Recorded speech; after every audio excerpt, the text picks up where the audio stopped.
ಮುಖ್ಯಮಂತ್ರಿಗಳು ಬದಲಾಗುವ ಹಂತಕ್ಕೆ ಬಿ.ಆರ್. ಪಾಟೀಲ್ ಅವರು ಸಿಡಿಸಿದ್ದಂಥ ಆಡಿಯೋ ಆವರೆಗಿನ ಚರ್ಚೆಯ ವ್ಯಾಪ್ತಿಯನ್ನು ಒಳಗೊಂಡಿತ್ತು. ಮುಖ್ಯಮಂತ್ರಿಗಳೇ ಬದಲಾಗ್ಬಿಡ್ತಾರಂತೆ, ಡಿ.ಕೆ. ಶಿವಕುಮಾರ್ ಬಂದು ಕೂರ್ತಾರಂತೆ ಆ ಜಾಗದಲ್ಲಿ, ಹಾಗೆ ಹೀಗೆ ಅನೇಕ ವಿಷಯಗಳಿತ್ತು.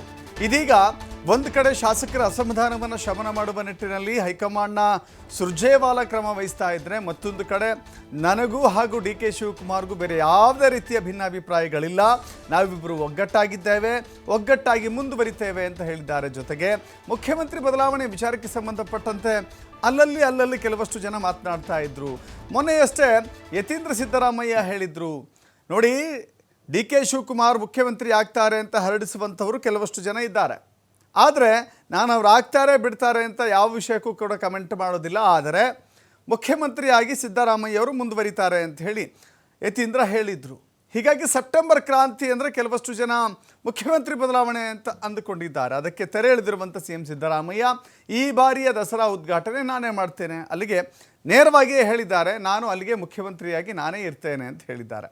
BJPಯವರು ಸುಳ್ಳು ಹೇಳೋದ್ರಲ್ಲಿ ನಿಸ್ಸೀಮರಾಗಿದ್ದಾರೆ ಅನ್ನೋದು ಅವರ ಮಾತು. ನಮ್ಮ ಸರ್ಕಾರ 5 ವರ್ಷ ಬಂಡೆ ರೀತಿ ಗಟ್ಟಿಯಾಗಿರುತ್ತೆ, ಬಂಡೆ ರೀತಿಯಲ್ಲಿ ಸ್ಟ್ರಾಂಗ್ ಆಗಿರುತ್ತೆ ಅಂತ ಹೇಳಿದ್ದಾರೆ.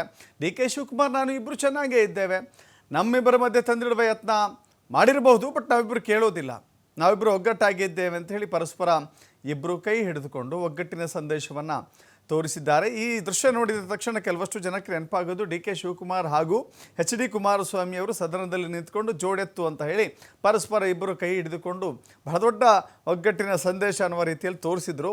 ಅವರಿಬ್ಬರು ಹೇಗಿದ್ದರು, ಜೋಡೆತ್ತುಗಳ ರೀತಿಯಲ್ಲಿ ಹೇಗಿದ್ದರು, ಈಗ ಹೇಗಾಗಿದ್ದಾರೆ ಅನ್ನೋ ರಾಜಕೀಯ ಯಾವುದನ್ನು ಹೇಗೆ ಬೇಕಾದರೂ ಬದಲಾವಣೆ ಮಾಡುತ್ತೆ.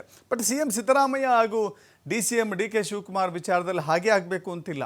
ಇವರಿಬ್ಬರು ಒಂದೇ ಪಕ್ಷದಲ್ಲೇ ಇದ್ದಾರೆ, ಒಬ್ಬರು ಮುಖ್ಯಮಂತ್ರಿ ಆಗಿದ್ದಾರೆ, ಇನ್ನೊಬ್ಬರು ಉಪಮುಖ್ಯಮಂತ್ರಿ ಆಗಿದ್ದಾರೆ, ರಾಜ್ಯ ಆಡಳಿತವನ್ನು ನೋಡಿಕೊಳ್ತಾ ಇದ್ದಾರೆ. ಬಟ್ ಮುಖ್ಯಮಂತ್ರಿ ಬದಲಾವಣೆ ವಿಚಾರಕ್ಕೆ ಸಂಬಂಧಪಟ್ಟಂತೆ ಒಂದು ಗಟ್ಟಿ ಧ್ವನಿಯನ್ನು, ಸಮರ್ಥನೆಯನ್ನು ಮುಖ್ಯಮಂತ್ರಿಗಳು ಇವತ್ತು ಮೈಸೂರಿನ ನೆಲದಲ್ಲಿ ನಿಂತು ಹೇಳಿದ್ದಾರೆ.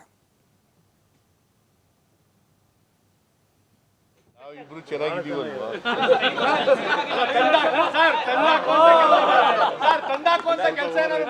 ನಾವಿಬ್ರು ಚೆನ್ನಾಗಿದ್ದೀವಲ್ವ?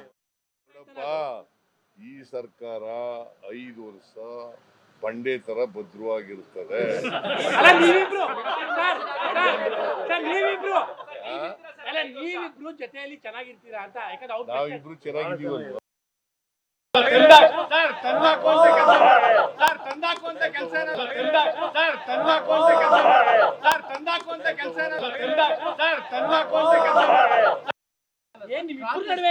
ನೋಡಪ್ಪ, ಈ ಸರ್ಕಾರ 5 ವರ್ಷ ಬಂಡೆ ತರ ಭದ್ರವಾಗಿರುತ್ತದೆ.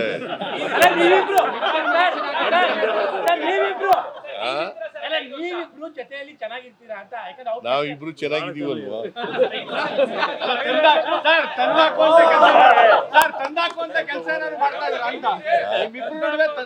ನೋಡಪ್ಪ, ಯಾರು ಹೇಳಿದ್ರು ನಾವು ಕೇಳಲ್ಲ. ಏನ್ ನಿಮ್ಮಿಬ್ರು ನಡುವೆ